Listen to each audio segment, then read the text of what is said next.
Hello à tous, bienvenue dans cette nouvelle vidéo dans laquelle on va voir comment développer sa marque de bijoux en ligne. Alors, on a eu et on a beaucoup de clients qui ont des marques de bijoux et qui souhaitent se développer. Et pour ça, je vais prendre une étude de cas assez intéressante, alors d'une personne qui n'est pas cliente, mais qui maîtrise parfaitement tous ces codes-là. Je pourrais vous montrer, si vous le voulez, dans les prochaines vidéos, justement, les résultats, etc., avec certains clients. Mais voilà, au niveau des différents axes, déjà, le problème qu'on retrouve pour la plupart, c'est qu'il n'y a pas forcément d'acquisition. Pas d'acquisition, pas de visibilité et au final, trop peu de clients.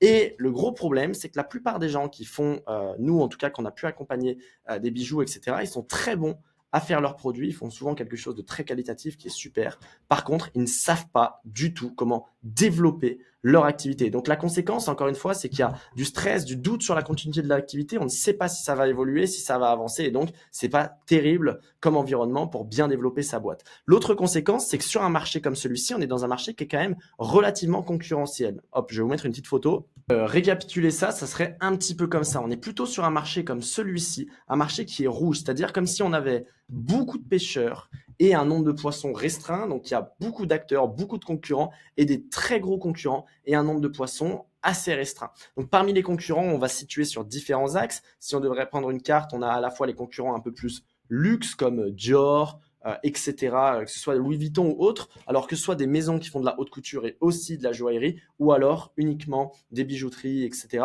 On a des concurrents ultra bas de gamme comme AliExpress, etc. Parce que quand vous vendez des bijoux, bah, vous êtes en concurrence directement avec AliExpress, avec Amazon, mais aussi avec toutes les personnes qui vendent d'autres bijoux, tous les petits créateurs indépendants. Vous êtes également en concurrence avec tous les magasins physiques qui existent, qui vont peut-être se retrouver là. Vous êtes aussi en concurrence avec plein d'autres personnes, les magasins physiques qui vendent des bijoux, mais aussi ceux qui vendent des vêtements style Zara, H&M. Et c'est ça qui est très compliqué quand on essaie de développer une marque de bijoux, notamment quand on essaie de la développer même en ligne. Et c'est ce sur quoi on va devoir être meilleur pour justement bien se différencier et pour pouvoir produire une activité, enfin produire du chiffre d'affaires et avoir une activité qui fonctionne. Alors la première, ça va être tout ce qui est au niveau du positionnement. Et pour ça, je vais vous prendre l'exemple d'une marque que j'aime assez bien, hop, qui s'appelle Belost. C'est une marque de bijoux et quand on va voir un petit peu cette marque, on se rend compte que ils ont le même style de bijoux que plein d'autres marques, hein. Bon, ils vendent des montres en plus, mais si je prends par exemple les chaînes, en fait, c'est la même, ce genre de chaîne. Alors là, elle coûte 100 euros, mais on a à peu près la même chez, si on va chez Zara, chez H&M, on va sur AliExpress, je suis sûr que je retrouve la même chaîne, que ce soit en termes de design ou autre. Alors, je suis pas sûr que ça soit la même qualité. Je sais pas exactement ce que ça vaut en termes de qualité leurs bijoux, mais pourtant, on a globalement la même chose. Et eux, ils ont une boîte qui font à peu près 200 000 euros de chiffre d'affaires à l'année et qui fonctionne extrêmement bien. Alors, de ce que je sais des chiffres, hein, de ce qu'ils avaient annoncé l'année dernière, il me semble, qui fonctionne assez bien parce qu'ils ont réussi à justement bien se positionner. Tout à l'heure, je vous ai fait un genre de carte en vous montrant les différents concurrents qui existaient. Et en fait, il y a encore des petits créneaux. Par exemple, là, il y a des concurrents de partout, mais là, il y a un petit créneau où il n'y a pas encore de concurrents. Donc, on va venir se positionner là. Et ça, c'est peut-être une micro-niche, mais cette niche-là, elle a peut-être 20, 30 000 clients potentiels, donc elle a des dizaines de millions d'euros de chiffre d'affaires potentiel.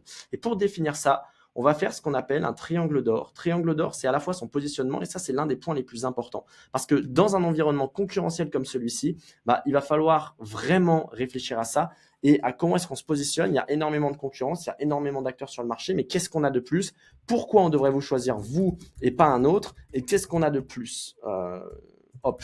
Et en fait, ce positionnement, ça va nous permettre de déterminer beaucoup plus facilement derrière la cible qu'on va vouloir toucher. Par exemple, les marques les joailleries de luxe, elles veulent cibler une cible plus haut de gamme ou alors une cible qui a un peu plus de moyens. Hop, des CSP+, ou autres. Donc, ça nous permet de déterminer la cible, donc ça nous permet de déterminer la méthodologie d'acquisition directement derrière, de manière beaucoup plus simple. Ok, donc cette cible-là, elle va être définie principalement par le positionnement et principalement par ce positionnement en amont. Et derrière, on va définir toutes les offres. Et comment est-ce qu'on les rend les plus irrésistibles? Et ça, j'y reviendrai juste après parce que regardez, quand on va là, hop, on a la chaîne et en fait, il détaille la chaîne bien plus qu'un simple objet. C'est un outil porteur de sens, un ancrage précieux qui vous accompagne au quotidien. Belost, transmet un message d'espoir et d'inspiration. Et ça, on va y revenir juste après parce que c'est justement sur ce biais-là qu'ils se sont différenciés, qu'ils se sont positionnés différemment et donc qu'ils ont réussi à bien développer leur communauté, mais également leur marque. Et pour ça, on a deux axes. On a à la fois l'optimisation de la communication, mais également le déploiement de la stratégie d'acquisition. La communication, c'est pour être visible. La stratégie d'acquisition, c'est pour transformer cette visibilité en prospect, en personnes intéressées pour en savoir plus et pour aller plus loin. Donc, par rapport à ça, quand on va sur leur compte Instagram, on voit que ça a été fondé par Mathias Montavon. J'aime beaucoup ce qu'il fait sur YouTube. Enfin, c'est assez clean. Et on voit que dans leurs vidéos, ils ont différentes vidéos de leurs bijoux, etc. Mais il y a toujours des petits messages de motivation, des choses comme ça. Et là, ne pas savoir où tu vas ne signifie pas que tu es perdu. Hop. Et il y a juste cette petite vidéo un petit peu en mode motivation qui est quand même super intéressant. Et quand on remonte à l'époque, on voit qu'ils ont basé leur marque non pas sur leurs bijoux, parce qu'en fait, si vous vous basez que sur vos bijoux, c'est très difficilement, vous allez vous différencier beaucoup plus difficilement, parce que en fait, des bijoux, n'importe qui. Moi, je lance une marque, en une semaine, je peux produire le même style de bijoux, hein, je peux le vendre sûrement moins cher que ce qu'ils vendent. Mais pourtant, je vais pas vendre plus qu'eux. Parce que eux, ils ont vraiment défini leur marque sur des valeurs fortes et donc sur des valeurs qui parlent à leur communauté. Et ils ont réussi justement, qui parlent à leurs clients cibles, à créer une communauté autour de ça. Et quand on remonte un petit peu dans les posts, on voit que des fois, par exemple, là, il y a, alors ça, je sais pas exactement qui c'est, mais il y a Teddy Riner qui parle, hop, il n'y a pas vraiment de secret, c'est juste avoir un objectif, croire en soi, et puis moi, je suis quelqu'un, je sais ce que je dois faire, etc. En fait, on a des personnalités qui parlent de motivation, de choses comme ça, et on se dit, mais attends, c'est quoi le rapport avec la marque, pourquoi ils mettent des vidéos de personnalités qui parlent de motivation, parce que justement, c'est ça la puissance de la marque. En fait, en définissant ce triangle d'or, ils n'ont pas basé leur marque uniquement sur un produit, parce que là, ça se différencie jamais, et prendre des photos de leurs produits, ce que font la plupart des gens qui ont des bijoux, des marques de bijoux, hein, enfin qui se lancent en tout cas, ils prennent des photos de leurs produits, ils les mettent sur Insta, mais forcément, ça vend jamais. Ils ont défini ça sur des valeurs sur lesquelles ils pouvaient souder leur communauté. Là, les valeurs qu'ils partagent, c'est pour ça que je vous ai dit tout à l'heure, un message porteur d'espoir et d'inspiration. C'est l'inspiration, c'est l'espoir. Et on le voit et on le retrouve de partout. Hop, des bijoux symboliques et artisanaux. Hop. Et ce message de symbole, il est quand même assez fort parce qu'en fait, ils partagent du contenu qui va venir attirer leur cible. Et donc, leur stratégie de communication, leur stratégie de contenu, elle est beaucoup plus intéressante que juste poster leurs bijoux parce qu'elle se fait en 3 étapes. La première étape, donc c'est la stratégie MOFU, BOFU, TOFU, enfin acquisition, éducation, conversion. La première étape, ça va être de créer du contenu d'acquisition pour attirer cette cible-là qu'on a définie. Donc leur contenu d'acquisition, c'est un contenu qui va être viral sur Instagram. C'est par exemple ce style de contenu. Un gars là qui parle et qui partage un message de motivation, etc. Derrière, ça, ce qui va se passer, c'est que ça va attirer des gens sur leur page. Donc là, ils vont les éduquer sur leurs bijoux, sur leur marque, sur pourquoi est-ce qu'ils font ça, sur la qualité, les produits, etc. Et derrière, il y a des gens qui vont être super chauds et ils vont faire des promotions, ils vont faire des choses directement pour convertir. Donc là, on a une vraie stratégie d'acquisition qui apporte sa cible, mais surtout qui crée une communauté forte autour de valeurs. Et voilà comment est-ce qu'on se différencie pour un produit qui est classique, on va dire comme un bijou, une chaîne, un collier, qui peut être assez similaire à tout ce qui se fait. Voilà comment est-ce qu'on se différencie vraiment. Et voilà la seule, entre guillemets, manière aujourd'hui, dans un environnement qui est quand même assez concurrentiel, de bien se différencier, d'avoir une marque forte qui se pérennise sur le long terme. Donc ensuite, ils ont leur stratégie d'acquisition. Là, pour une marque de bijoux, il y a 3 stratégies d'acquisition que vous allez pouvoir déployer. La première stratégie, en ligne, je parle. La première stratégie, après, c'est du point de vente ou autre, mais on ne va pas rentrer dans ça aujourd'hui. C'est justement de développer une communauté. Eux, c'est ce qu'ils ont fait et c'est l'un des éléments les plus puissants parce qu'à travers cette communauté, ils ont extrêmement bien joué le tout et ils ont pu justement partager. Ils ont pu justement partager des messages forts. Ils ont pu justement capitaliser autour de valeurs, autour de ce qu'ils avaient envie de véhiculer. Et là, ça a fait toute la différence. Donc, réussir à créer une communauté, ça, c'est le premier axe d'acquisition. En 1, la communauté. En 2, on a tout ce qui est trafic, on va dire, payant. Hop. Communauté, ça peut être tout l'aspect organique. Donc, au début, le plus simple, c'est de le faire sur Instagram, voire reposter les Reels sur TikTok ou autre. Le but au début, c'est pas de partir dans tous les sens, c'est d'être très bon sur un réseau. Le trafic payant, il y a 3 façons de le faire. Il y a soit tout ce qui est shoot et marketing d'influence, soit tout ce qui est acquisition pub, et ça, je vais en reparler. Shoot et marketing d'influence, nous, on l'a déjà fait pour des clients. Par exemple, on prend des grosses pages. Là, on voit qu'il est beaucoup en termes de il parle de bijoux symboliques, etc. Imaginons que cette page-là, bon, c'est pas forcément une page qui correspond, mais imaginons que Réussir Club, ça soit l'audience qu'ils veulent cibler, il a 67 000 abonnés dans la motivation, les trucs comme ça, bah, il pourrait très bien dire, OK, tu me fais un shoot, donc tu mets en avant mes bijoux, et donc je te paye 50 € pour faire ça, mais moi je sais que derrière, ça va m'en rapporter 500 ou 1000 euros. Donc faire du marketing d'influence, payer des influenceurs, payer des grosses pages pour être mis en avant. Et au début, ça peut être un truc qui vous fait exploser vos pages Insta et qui peut vous permettre d'aller très vite. Par exemple, nous, sur le compte de mon frère, Maxence, là, on est passé, on a gagné un peu plus de 5000 abonnés ces derniers mois. Si je vais analyser ça sur Ninjalytics, hop, on a gagné 5000 abonnés en quelques mois. Pourquoi et comment? Bah, grâce justement au shoot, parce qu'on prend des grosses pages autour du développement personnel, etc. On prend des pages comme celle-ci, 500 000 abonnés. Ces pages, elles font un post en collaboration avec mon frère.